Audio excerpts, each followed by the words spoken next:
wisdom of Jesus and the Gospels and parables of Jesus. Anyways, I want to try to set up a time for that's best for my viewers if they would like to do a live chat with me coming up in the near future.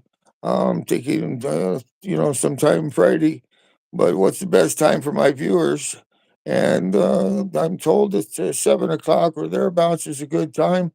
And if you want to meet up with us on Friday at 7 o'clock, we'll go over those parables. If you have a preference of a better time, let me know. Um, Tonight, I just wanted to mention that Jesus is looking for those profitable servants, and when you think about profitable, as far as the kingdom of heaven is concerned, it's not always the same as what being profitable here on earth is about. Sometimes, Jesus is saying, to the one who wanted to follow him, he said, "Sell all you have and give to the poor, and lay up treasures in heaven." So every time you hear about laying up treasures in heaven, there's a lot of times a cost to doing good things on earth. We do good things on earth there's a cost that's associated with that, and sometimes other people may think, well, he's wasting his efforts. He's doing all these good deeds, but he's wasted it on people that don't care. But maybe that's not necessarily true. Maybe doing good things really does lay up for yourself treasures in heaven, and those treasures in heaven then I think would make you, you know, a profitable servant. So the uh, the irony of looking at these scriptures and looking for the wisdom of the scriptures is that the wisdom of God is so opposite, really, from worldly man's worldly wisdom. It's prophet to God is about relationships, quality of relationships, matters of the heart. That's where he's focusing on how well we treat each other, because we're all children of one Creator. He's looking at us and on how we interact with each other as more of a priority than personal success and achievement, and things that we admire each other on earth. We admire each other for. It's quite different. It's quite different in heaven. The first will be last. The last will be first. That's uh, that's kind of an observation, at least. If we were going to aspire to anything, it might be equality, uh, because when everybody's equal, sometimes the one who thought that they were ahead of everybody else all of a sudden feels last, and the one that felt like they were the least of these, then they brought up in a sense of equality. Uh, then it's they're way ahead of everybody else. Then um, having felt what it was like to be at the bottom.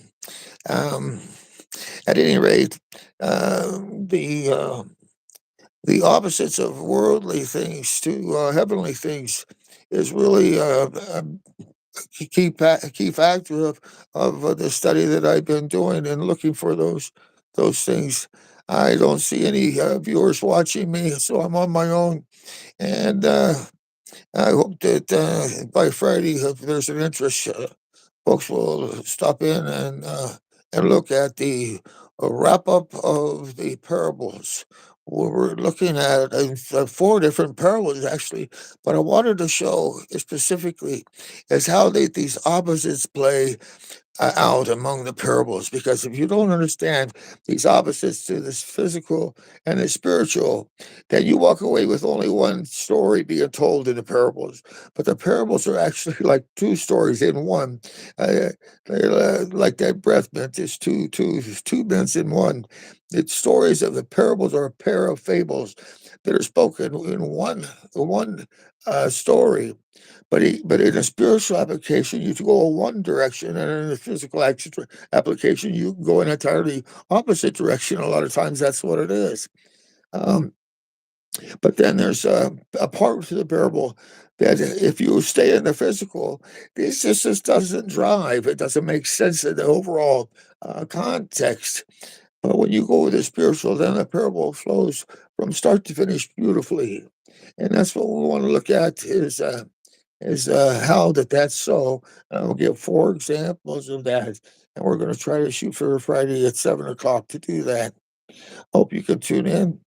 This was me doing a live presentation practice, really, I guess, for me, and see what it was like to just um, feel under the gun and go for it. Not too bad. I'm doing fine. Stop in Friday at 7. Check it out, and at least you walk away with different perspective. You don't have to agree with me. I really, I don't. I just want to do what I'm supposed to do, what I feel I must do to get the word out that it's time to take a second look at at the teachings of Jesus through new modern day eyes, before before all the translators get in and translate away some of these mysteries that I think really need to be entertained again. I spent 6 minutes and 30 seconds. Thanks for your time. Have a great um, Wednesday tomorrow. Thursday, Friday, Saturday. I think I'm on right. Have a good day. Bye bye. Gee, nobody told me how to get out of this.